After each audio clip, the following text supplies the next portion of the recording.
Hello everyone, welcome back to my YouTube channel research home science by Varshika ma'am. आज हम लोग net को target करते हुए जिस टॉपिक के बारे में चर्चा करने वाले हैं वो होने वाला है एनीमिया। ध्यान दीजिएगा, एनीमिया को ही हम लोग रक्ताल्पता भी कहते हैं और यह अरक्तता के नाम से भी जानी जाती है।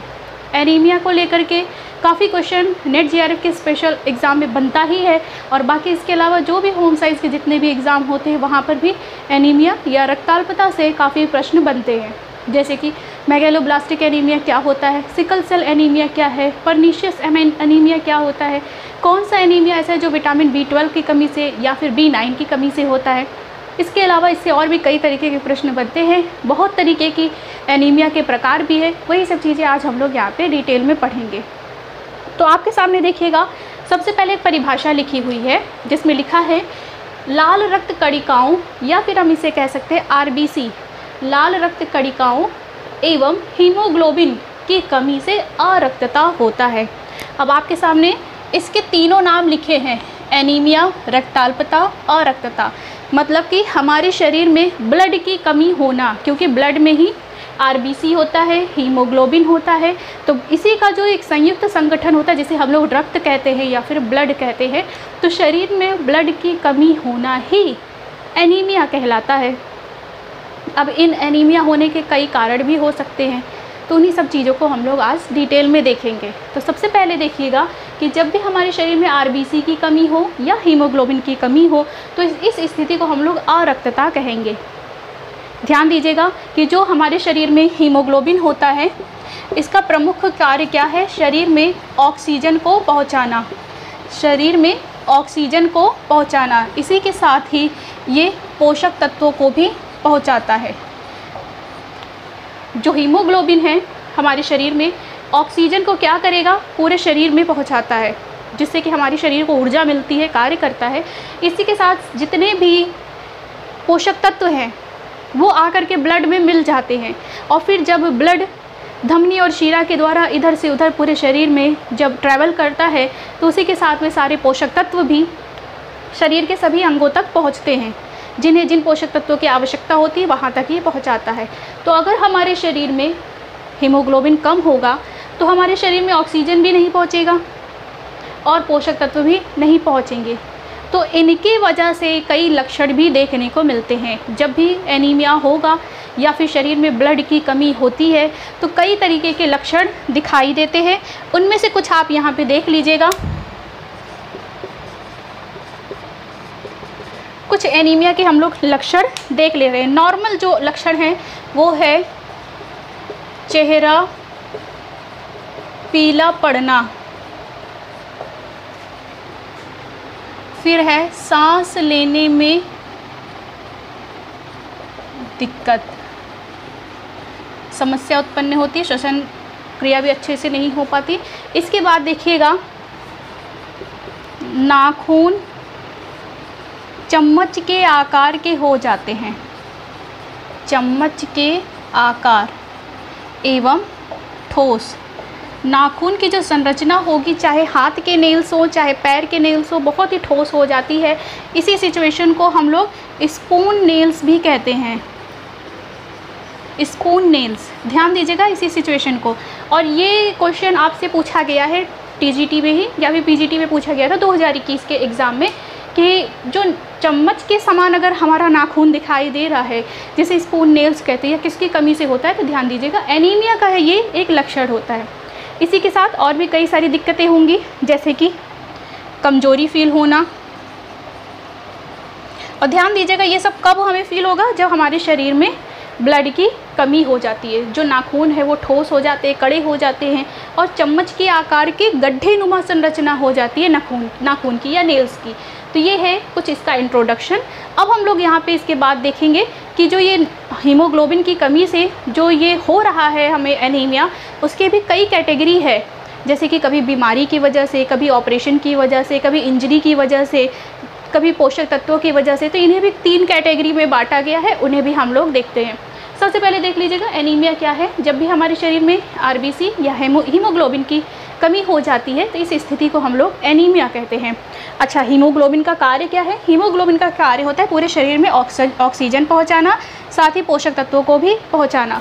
तो जब हमारे शरीर को ना ऑक्सीजन मिलेगा ना पोषक तत्व मिलेंगे तो सांस लेने में दिक्कत होगी ही। पोषक तत्व नहीं मिलेंगे तो चेहरा भी पीला होगा, नेल्स के आकार में भी परिवर्तन होगा, शरीर कमज़ोर फील करेगा। तो ये सारे सामान्य लक्षण हैं जो कि दिखाई देंगे, और ये ऐसे लक्षण हैं जो बाहरी आंखों से भी हम देख सकते हैं, नॉर्मली हम लोग देख सकते हैं। बाकी हमारे शरीर में ब्लड की कमी है या नहीं है, इसके लिए हमें बाकायदा जांच कराना भी ज़रूरी है, क्योंकि हो सकता है कि कई बार चेहरा जो पीला पड़ रहा है ये जॉन्डिस की वजह से हो, पीलिया की वजह से हो, या कोई और लीवर की कोई तकलीफ़ हो उसकी वजह से हो।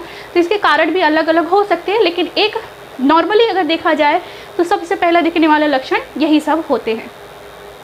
अब हम लोग देखेंगे यहाँ पे एनीमिया के होने के कुछ वर्गीकरण। अभी हम लोग एनीमिया के प्रकार नहीं देख रहे हैं, शरीर में रक्त के कम होने के कारण हम लोग देख रहे हैं।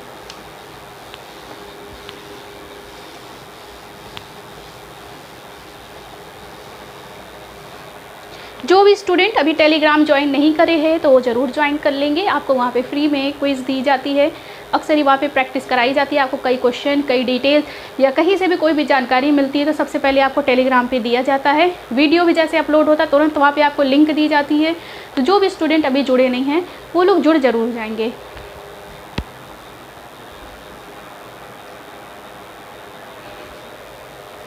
अब हम लोग देखेंगे वर्गीकरण। एनीमिया के अंतर्गत हम लोग देखेंगे वर्गीकरण। वर्गीकरण को हम लोग 3 भागों में बांटते हैं। तो देखते हैं ये एनीमिया के वर्गीकरण में 3 प्रकार क्या हैं।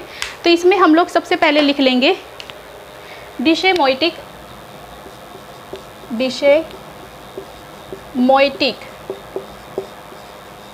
अब इनके सबके भी कुछ ना कुछ लक्षण हैं, वो भी आपको लिखवाया जाएगा। डिशेमोइटिक के अंतर्गत अगर हम बात करें तो जब हमारे शरीर में ब्लड का निर्माण ही कम हो तो इस सिचुएशन को, इस स्थिति को हम लोग डिशेमोइटिक कहेंगे। कैसे? जैसे कि हमारे शरीर में vitamin B12, vitamin B9, protein, इन सब की मात्रा कम पहुंचती है, तब हम क्या होगा, ब्लड का निर्माण नहीं हो पाएगा। तो यही है सिचुएशन कहलाती है डिशेमोइटिक। और इसमें क्या होता है, रक्त निर्माण कम होता है। तो इस सिचुएशन को हम लोग डिशेमोइटिक प्रकार में वर्गीकरण में बांटते हैं। दूसरा देखिएगा, नाम है हेमरेजिक। आपके सामने वही चीज़ लिखवाई जाएंगी, बताई जाएंगी जो कि आपको एग्ज़ाम में पूछा जाता है। तो हेमरेजिक क्या होता है? हेमरेज अक्सर आप सुनते होंगे, कहते हैं कि ब्रेन हेमरेज हो गया तो किसी की डेथ हो गई, कॉज हो गया। तो ध्यान दीजिएगा कि जब अंदरूनी कभी ब्लड का रिसाव होता है तो इस तरीके की सिचुएशन को हम लोग हेमरेज कहते हैं। अब हेमरेज में देखिए, रक्त के जो है, रक्त का स्राव वो शरीर के अंदर भी हो सकता है, कई सिचुएशन ऐसी होती है कि बाहर भी होता है। तो देखिएगा हेमरेजिक वर्गीकरण या एनीमिया का प्रकार क्या होगा। इसके अंतर्गत रक्तस्राव अधिक हो जाता है। कब कब होगा? मान लीजिए किसी का एक्सीडेंट हो गया हो, किसी तरीके का ऑपरेशन, प्रसव, मासिक धर्म, हार्निया। रक्तस्राव के अंतर्गत आप लोग अंदरूनी स्राव भी याद रखिएगा कि इस तरीके की जो सिचुएशन आती है इसमें ब्लड का लॉस काफ़ी ज़्यादा हो जाता है, तो जिस कारण भी किसी की मृत्यु हो सकती है। तो एक एनीमिया होने का ये भी रीज़न है कि शरीर में ब्लड की कमी हो जाना। कैसे? मान लीजिए किसी का एक्सीडेंट हुआ, सिर में चोट लग गई, कहीं भी चोट लग गई, तो ज़्यादा मात्रा में ब्लड बह गया शरीर से, तो क्या हो गया, एक तरीके से ये भी तो रक्त का एक लॉस हो गया ब्लड का। फिर ऑपरेशन हुआ हो, प्रसव का दौरान हो, या मासिक धर्म की सिचुएशन हो, या फिर हार्निया हो, अल्सर हो, किसी भी तरीके की इस तरीके की सिचुएशन आती है। पाइल्स किसी को हो, जिसे जनरली बवासीर कहते हैं, या पाइल्स की सिचुएशन हो, तो इन सब कंडीशन में भी ब्लड का लॉस काफ़ी मात्रा में हो जाता है। अब एक बात बाकी है, हम लोग देखेंगे तीसरा प्रकार है जिसे हम लोग कहेंगे हीमोलाइटिक।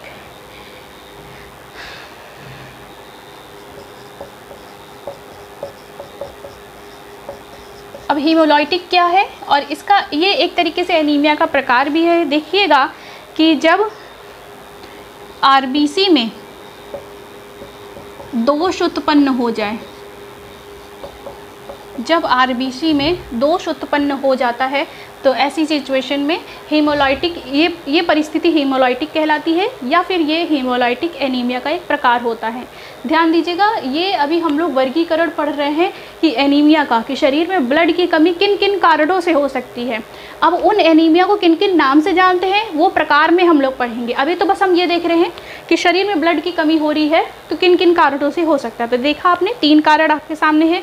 सबसे पहले डिसहेमोइटिक, इसमें क्या है कि शरीर में जो पोषक तत्व हैं वो ही ना पहुँचे, तो जो शरीर में ब्लड निर्माण करने वाले पोषक तत्व हैं वो ही नहीं पहुँचेंगे तो हमारे शरीर में ब्लड का निर्माण भी नहीं होगा। जैसे vitamin B12, B9, protein, vitamin C, लौह लवण, ये सारे पोषक तत्व।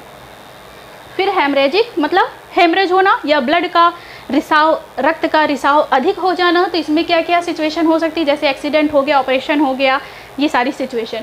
फिर है हीमोलाइटिक, ये मतलब है कि जो हमारा ब्लड है उसमें जो आरबीसी है उसमें ही कोई दोष उत्पन्न हो, जैसे कि आरबीसी का आकार असमान होना, आरबीसी का आकार छोटा होना, बड़ा होना, अनियंत्रित मात्रा होना, आरबीसी का निर्माण कम होना या अधिक मात्रा में होना।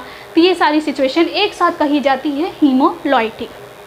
तो उम्मीद है अभी तक में आप लोगों को ये सारी चीज़ें समझ में आ रही होंगी। अब हम लोग देखेंगे एनीमिया के प्रकार।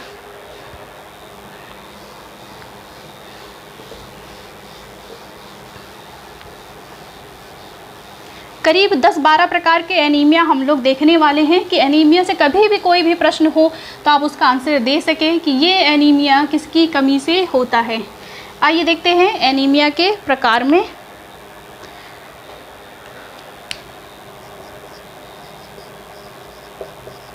अब देखेंगे हम लोग टाइप्स ऑफ एनीमिया। इसमें सबसे पहला आप लोग नाम नोट कर लीजिए, मैक्रोसाइटिक एनीमिया।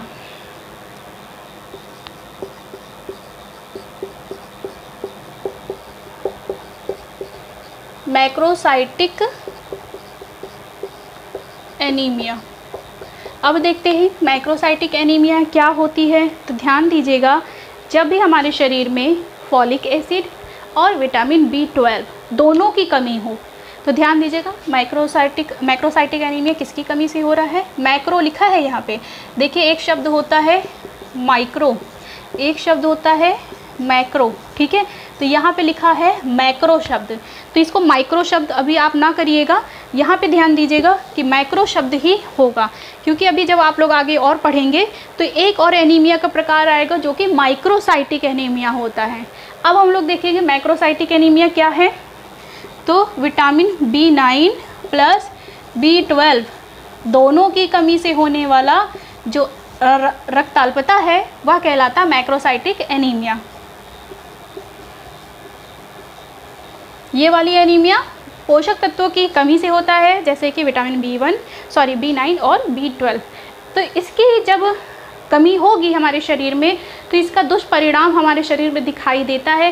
तो इसमें क्या होगा, आरबीसी का आकार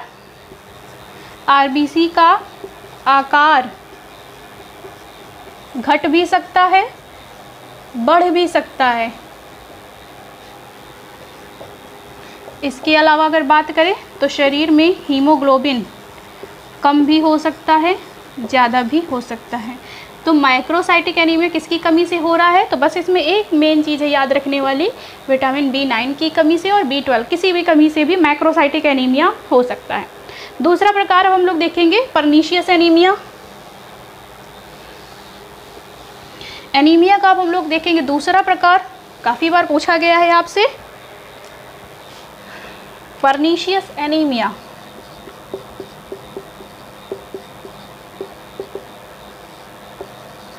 एनीमिया का दूसरा प्रकार है पर्नीशियस एनीमिया। ध्यान दीजिएगा, इसे घातक एनीमिया भी कहा जाता है। ये सारे एनीमिया में होने वाले काफ़ी खतरनाक एनीमिया का प्रकार है, ऑल्सो नोन एज घातक एनीमिया। ये बात ज़रूर याद रखिएगा। और ये स्पेशली होता है विटामिन B12 की कमी से। B12 की कमी से इसमें इसका क्या रीज़न होता है कि B12 की शरीर में कमी हुई तो हमारे शरीर में रक्त का निर्माण, हीमोग्लोबिन का निर्माण भी कम हो जाता है। ध्यान दीजिएगा इसके कारण क्या होगा, इसके कुछ लक्षण भी हैं। त्वचा पीली, जीभ पर अक्सर छाले पड़ जाते हैं, जीभ पर छाले एवं घाव हो जाता है। इसी के साथ अगर कहें तो शरीर में जो HCl है, हाइड्रोक्लोरिक एसिड है, उसका निर्माण का जो मात्रा है कम हो जाती है। HCl की मात्रा शरीर में कम हो जाती है। इसी कारण से क्या होगा कि शरीर सुन्न पड़ने लगता है, शरीर सुन्न पड़ने लगता है और सांस फूलने लगती है। सांस फूलना, ये समस्या अक्सर देखिए छोटे छोटे बच्चों में भी ये चीज़ें अब दिखने लग गई है। और ध्यान दीजिएगा कि जब भी शरीर में एनीमिया होता है या शरीर में ब्लड की कमी है तो इससे सबसे ज़्यादा प्रभावित होने वाले लोगों में गर्भावस्था की जो महिलाएं हैं वो, धात्री अवस्था की महिलाएं और बाल्यावस्था में आने वाले बालक, ये 3 कैटेगरी है, ये 3 लोग हैं जो सबसे ज़्यादा एनीमिया से प्रभावित होते हैं। अब आप देख रहे हैं पर्नीशियस एनीमिया, तो पर्नीशियस एनीमिया को हम लोग घातक एनीमिया के नाम से भी जानते हैं क्योंकि बहुत ही खतरनाक है। क्योंकि इसमें क्या है कि जो शरीर में B12 की कमी हुई तो पर्नीशियस एनीमिया हो सकता है और इसका उपचार में काफ़ी लंबा समय लगता है। एक ये भी रीज़न है कि इसका अगर हम ट्रीटमेंट कराएंगे, उपचार में काफ़ी समय, इसका अगर हम ट्रीटमेंट कराने चलेंगे तो इसमें काफ़ी समय लग जाता है, जिस कारण से रोगी की मृत्यु भी हो सकती है। इसी कारण से हम लोग घातक एनीमिया भी कहते हैं। B12 की कमी से होने वाला रोग है, त्वचा पीली पड़ जाती है, जीभ पर अक्सर छाले और घाव होना शुरू हो जाते हैं, सांस फूलने की समस्या भी होती है, शरीर में HCl की मात्रा कम बनती है। अगर HCl की मात्रा कम बनी तो ध्यान दीजिएगा पोषण या पाचन में भी बाधा उत्पन्न होती है और इससे शरीर भी सुन्न पड़ जाता है, झंझनाहट सी होती है, शरीर काम नहीं करता है। तो ये सारे कुछ लक्षण थे जो कि है पर्नीशियस एनीमिया के। अब इसके बाद हम लोग देखेंगे सिकल सेल एनीमिया।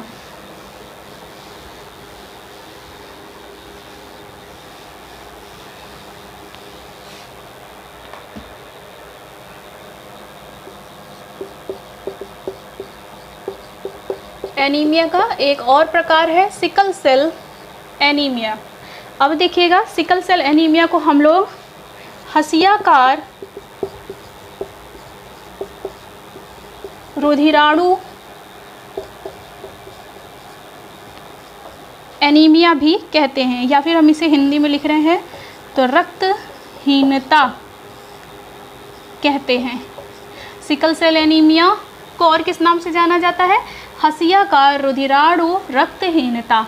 अब आप लोगों ने शायद हसिया देखी हो या ना देखी हो तो भी आपको एक बता दें कि हसिया एक तरीके का अनाज काटने का हाथ से प्रयोग किया जाने वाला एक यंत्र होता है, कुछ इस तरीके से, और इसमें यहाँ पे बीच बीच में आपको धारियाँ दिखती हैं जिससे कि फसल आसानी से हाथ से ऐसे काट लिया जाता है।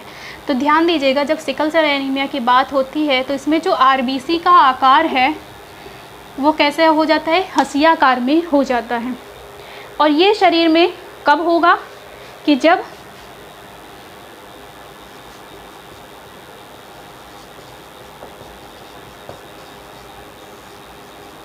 आनुवांशिकी कारण हो, जैसे कि माता पिता द्वारा। सिकल सेल एनीमिया माता पिता के द्वारा बच्चों तक पहुंचता है और ये आनुवांशिकी एनीमिया का एक प्रकार है। और इसमें क्या होगा कि शरीर में ऑक्सीजन की कमी हो जाती है, शरीर में ऑक्सीजन की कमी हो जाती है। O2 लिख दिया है, समझ लीजिएगा ऑक्सीजन लिखा हुआ है। इसमें जो RBC का आकार है, जनरली RBC का आकार आप देखे होंगे कि चपटा आकार होता है, लेकिन जब इस तरीके की बात हो, सिकल सेल सिचुएशन आती है तो इन्हीं RBC का आकार इन तरीके से दिखाई देने लगता है। गोलाकार की जगह ये अर्धचंद्राकार आकार ले लेते हैं। तो यही सिचुएशन कहलाती है सिकल सेल एनीमिया की। शरीर में ऑक्सीजन की कमी होती है। ये ऐसा रोग है जो कि माता पिता के द्वारा बच्चों को आनुवांशिकी रूप से मिलता है। इसमें ध्यान दीजिएगा कि RBC का जो आकार है वो हसिया के आकार का या अर्धचंद्राकार हो जाता है। और इस सिचुएशन की जब बहुत ही ज़्यादा सीवियर कंडीशन होती है तो मृत्यु भी संभव है, मृत्यु भी संभव होती है। ध्यान दीजिएगा, सिकल सेल एनीमिया भी एक प्रकार से एनीमिया का ही प्रकार है। नेक्स्ट अब हम लोग देखने वाले हैं ऑर्थोक्रोमिक माइक्रोसाइटिक एनीमिया।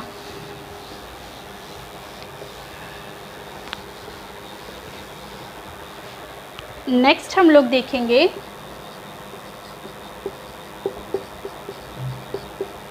ऑर्थोक्रोमिक microcytic anaemia. ध्यान दीजिएगा, आप लोगों ने जब शुरू में अभी पढ़ा था तो माइक्रोसाइटिक की जगह आप लोगों ने मैक्रोसाइटिक एनीमिया का एक प्रकार पढ़ा था। यहाँ पे हम लोग पढ़ने वाले माइक्रोसाइटिक। जो मैक्रोसाइटिक था वो B9 और B12 दोनों की कमी से होने वाला रोग था। अब ध्यान दीजिएगा कि ये जो ऑर्थोक्रोमिक माइक्रोसाइटिक एनीमिया है इसे हम लोग मेगेलोब्लास्टिक एनीमिया भी कहते हैं। Megaloblastic anaemia. ध्यान दीजिएगा, इसी एक टॉपिक में आपका पूरा एनीमिया टॉपिक कवर हो जाएगा। यहाँ पे हम लोग ब्लड का संगठन या ब्लड टॉपिक नहीं पढ़ रहे हैं, हम लोग स्पेशली एक पढ़ रहे हैं न्यूट्रिशन के अंतर्गत आने वाला एनीमिया टॉपिक। एनीमिया के प्रकार से बहुत बार प्रश्न पूछे जाते हैं तो आप लोग को इसको पढ़ना काफ़ी ज़रूरी है।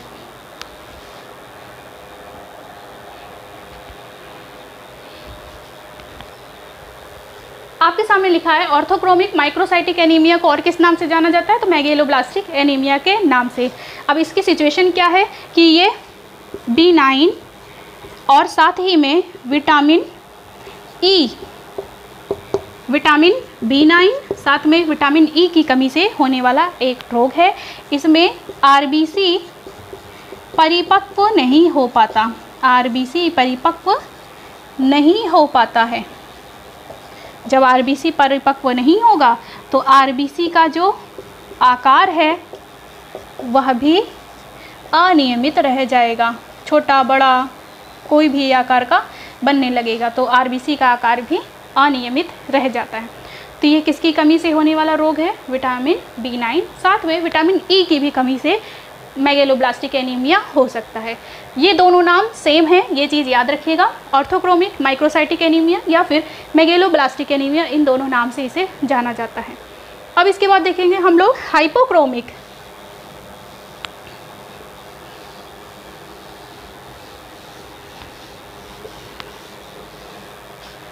अब बारी है हाइपोक्रोमिक माइक्रोसाइटिक एनीमिया की।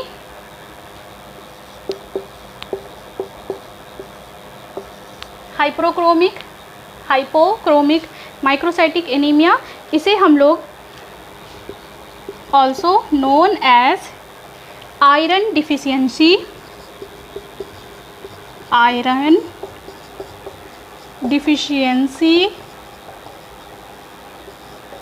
एनीमिया।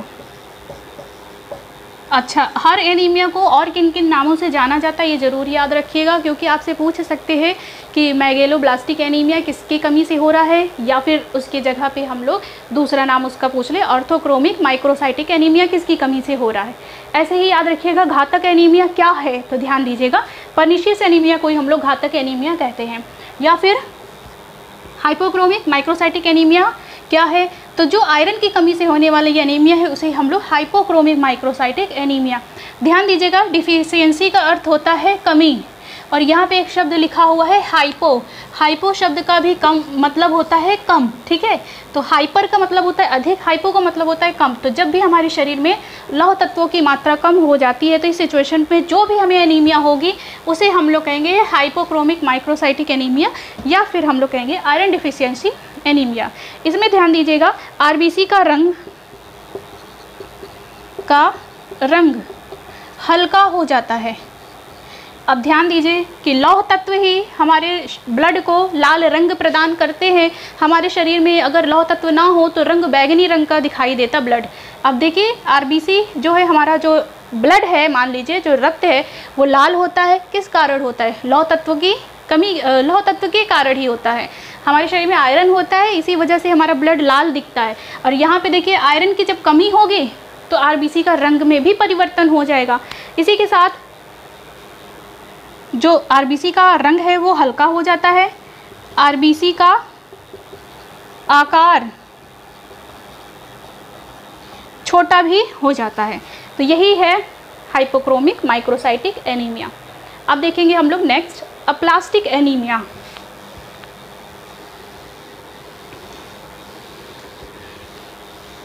सब ये छोटे छोटे टॉपिक है, लेकिन एनीमिया टॉपिक बहुत ही ज़्यादा इंपॉर्टेंट है, आप लोग कहीं नोट करते चलिएगा।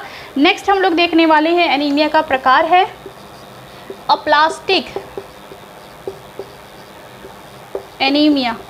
सारे जितने तरीके के एनीमिया से प्रश्न बन सकते हैं सारे आपके सामने आज लिखे हैं। देखिएगा प्लास्टिक एनीमिया क्या होता है कि जब हमारे शरीर में आरबीसी का उत्पादन ठीक प्रकार से ना हो, जब हमारे शरीर में आरबीसी का उत्पादन सही से ना हो, जब हमारे शरीर में आरबीसी का उत्पादन सही से नहीं होगा तो इसका मतलब हमारे शरीर में ब्लड की कमी हो जाएगी। कैसे? आरबीसी ही मान लीजिए, आरबीसी, हीमोग्लोबिन, प्लाज्मा, ये सारे मिलकर के ही रक्त का एक संगठन होता है, सीरम, ये सब सारे प्रोटीन। तो देखिए अप्लास्टिक एनीमिया क्या है, जब शरीर में आरबीसी का उत्पादन सही से ना हो, आरबीसी का उत्पादन प्रोडक्शन सही मात्रा में नहीं होगा तो शरीर में ब्लड की कमी हो जाएगी। अब इस सिचुएशन में हम लोग क्या करेंगे कि हमें अलग से बाहर से रक्त चढ़ाना पड़ सकता है, या फिर अस्थि मज्जा को हम लोग प्रत्यारोपण कर लें। प्रत्यारोपण उपचार करना पड़ेगा। कैसे?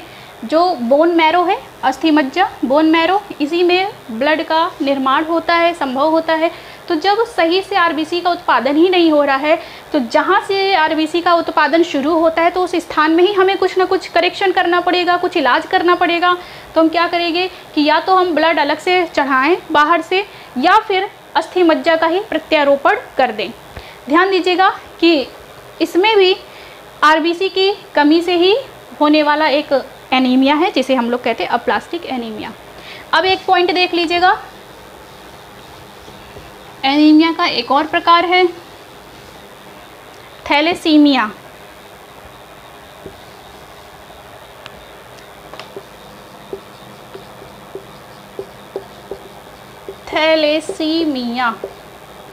थैलेसीमिया क्या है? ध्यान दीजिएगा कि यह एक वंशानुगत स्थिति है। इसमें वंशानुगत स्थिति है, मतलब ये वंशानुगत है, एक पीढ़ी से दूसरी पीढ़ी माता पिता के द्वारा बच्चे को मिलने वाला एक विरासत समझिए है कि थैलेसीमिया की स्थिति। इसमें क्या होता है कि आरबीसी का स्तर कम हो जाएगा, शरीर में आरबीसी का स्तर ही कम हो जाता है। और ध्यान दीजिएगा थैलेसीमिया एक ऐसा रोग है, वंशानुगत रोग है, इसमें माता पिता के द्वारा बच्चों तक यह रोग पहुंचता है। ब्लड का ही एक लॉस है, ब्लड से संबंधित एक बीमारी है, इसीलिए इसे हम लोग यहाँ पर पढ़ेंगे। इसमें हम क्या कर सकते हैं, अगर हमें उपचार करना है तो फिर से वही अस्थि मज्जा प्रत्यारोपण,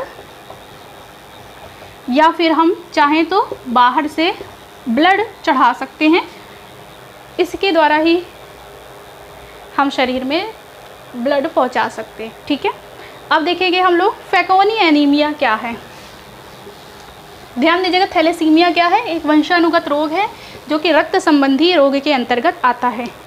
एक ये देखिएगा बहुत ही इम्पोर्टेंट एनीमिया का प्रकार फैकोनी एनीमिया।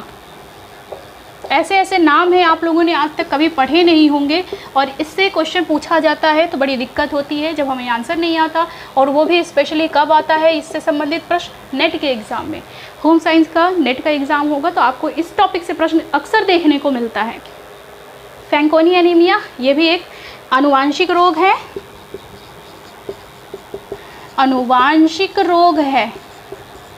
एनीमिया का यह प्रकार आनुवांशिक ही है, और इसमें क्या होता है कि जो अस्थि मज्जा है उसमें सिंड्रोम उत्पन्न हो जाता है। इसे ही हम लोग कहेंगे अस्थि मज्जा विफलता सिंड्रोम या फिर bone marrow failure syndrome. Bone marrow failure syndrome याद रखिएगा। फैंकोनी एनीमिया क्या है? अस्थि मज्जा से संबंधित एक डिजीज़ है जो कि एक सिंड्रोम के रूप में हम देखते हैं, और इसमें क्या होता है, ये आनुवांशिक रोग है। ठीक है, अब नेक्स्ट देखिएगा, हम लोग देखते हैं नॉर्मोसाइटिक एनीमिया। एनीमिया का नेक्स्ट एक टाइप है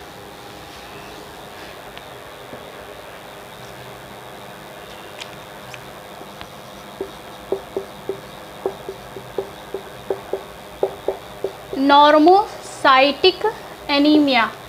एनीमिया का यह भी प्रकार बहुत ही खतरनाक है। इसमें क्या है कि शरीर में आरबीसी की कमी हो जाती है। शरीर में आरबीसी की कमी हो जाती है।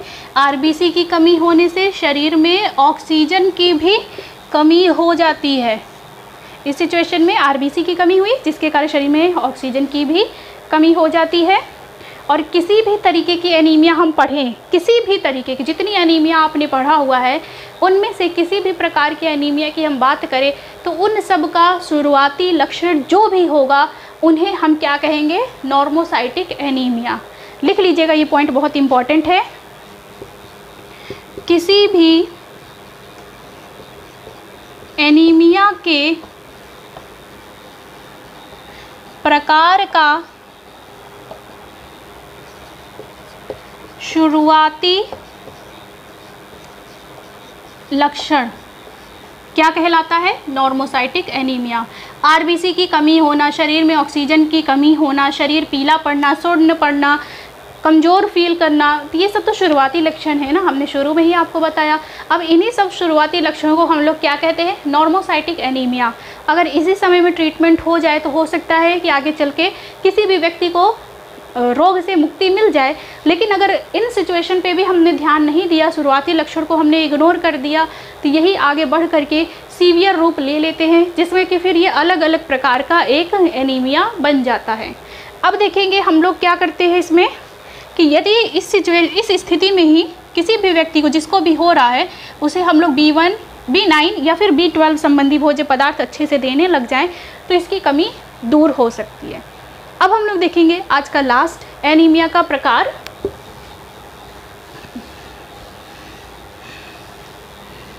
लास्ट देखिए एनीमिया का प्रकार में होगा हीमोलाइटिक एनीमिया। हमने शुरू में भी ये शब्द आपको बताया था, हीमोलाइटिक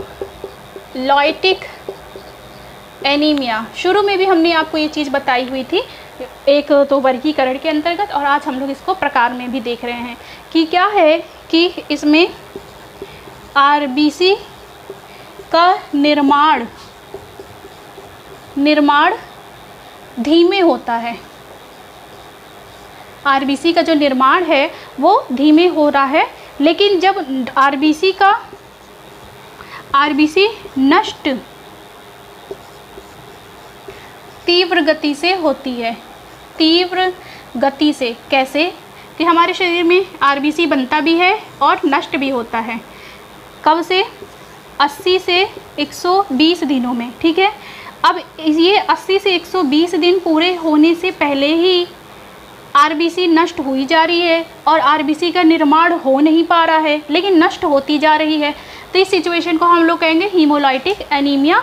हमने शुरू में भी बताया था कि ये आरबीसी से संबंधित एक सिचुएशन है जिसे हम लोग हीमोलाइटिक कहते हैं। आरबीसी की संख्या घट जाना, बढ़ जाना, हीमोग्लोबिन की संख्या घट जाना, बढ़ जाना, ये सब चीज़ें हैं। अब ध्यान दीजिएगा कि जब हमारे शरीर में आरबीसी कम हो जाता है तो रक्त कोशिकाएं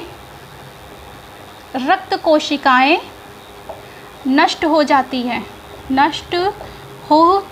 हैं। यही सिचुएशन क्या कहलाएगी? Haemolytic anaemia. ठीक है, तो याद रखिएगा ये भी एक एनीमिया का ही प्रकार है। हर एनीमिया के बारे में हमने कुछ न कुछ आपको जानकारी दी है और उसी चीज़ों से आपसे प्रश्न भी पूछा जाएगा।